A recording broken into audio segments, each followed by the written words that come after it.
Hey guys, how's it going? Ethan here from Extreme RC 4x4. Don't mind the mess around me, but I wanted to show you guys how I'm building tire chains for these Axial MT45 tires. It came off my UMG 10.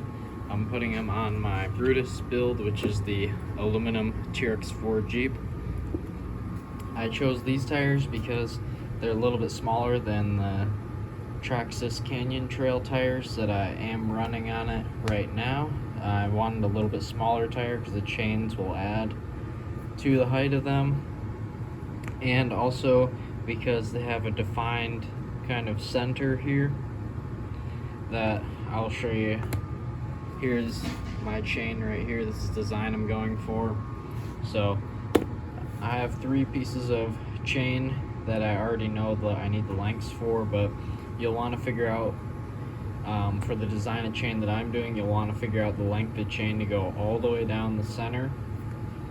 We'll have a length of chain that's kind of on the sidewall of the back side of the tire, and then we'll have a smaller one that's closer to the size of the rim. So basically what this is going to do is having them smaller on the sides of the tire is going to help keep the chain from walking off of the tire. So that's why I like to build chains for tires that have this kind of defined center that the chain will ride in. So let me get the chain in the center and then I'll show you what else needs to happen. Alright guys, so here you go. I have the chain wrapped around the outside and the center, as you can see. The outside chain, I'll let you guys know if you're building for the same exact tires. The outside chain is 27 links. The backside is 21 links of chain, and then the front is 14. So now the next step is going to be to put 2 links of chain going towards the backside every other link. So we'll find where I have the tire chain hooked at here a second. Let's see if I can find it. Okay, here's the hook right there. So what I like to do is work from this on the back side. So I'll put one right here. We'll skip this link and then I'll put one right there. So let me get that done and then I'll show you guys how that looks and explain the next step. Alright guys, so here you can see I have 2 links coming off the back. They all have open hooks on them.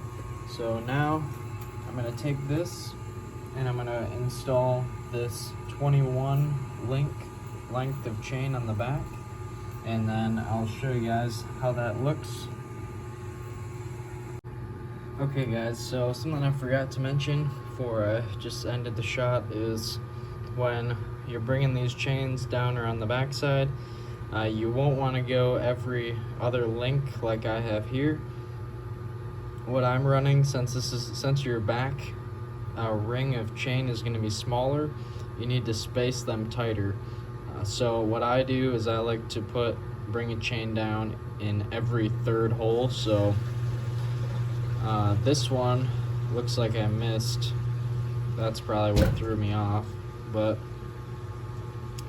I like this one right here. So we'll go 3 holes. So there's one right there. You guys can't see. 1, 2, and then 3. So that's how you can kind of figure out what you need for your length of chain in the back. Is just take that big piece of chain that you get in the package and start running it around. Put one in every 3rd, and then you'll get to this smaller ring. Now what I'm going to do is every other link of chain, I'm going to make 3 links of chain that comes towards the center, and I like to stagger mine so that they don't match up with these on the back side. So there'll be one right there, one right here. So I'll get all those 3 link pieces made up and then we can put the front ring on and we'll be done. Alright, so I have all of my links of 3 chain. You'll see I have kind of a weird gap here because that is where the chains join. That doesn't really bother me. It'll help me find the joint easier if I want to take them off ever. But now what I'm going to do on the front is each one of these pieces of chain is going to get hooked. For the ring on the front, I guess the spacing is I bring one of these outside ones in for every single link, or every other hole if you count a link as having 2 holes. So that's how you can determine how big your ring needs to be, but it will probably vary on your tire size. These are about 4.5 to say 4.6 inch tires on here, so I'll go ahead and show you guys how that looks. Alright guys, so we got this nice center ring in here. This is really what's going to help keep the tension on these chains, keep them on the tire. On the back you can't go that small, otherwise you're most likely going to have issues in the front with steering clearances. Basically, that's why you can't make it so small as the front.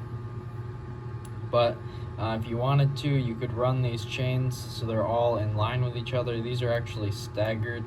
They don't look like it, but they are. Shows better on some of the other ones, like right here you can see that it's staggered spacing. These tracks are probably going to work themselves onto these chains are going to work themselves onto the tire where they like to sit after a little bit of driving, so don't worry too much about how they look. Basically, the major benefit of running a chain through the center of the tire like this is that you're able to build the chains on the tire like you saw me do.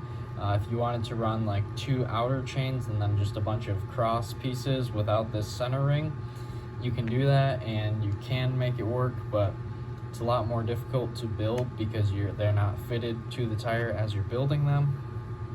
That's why I decided to make this set this way.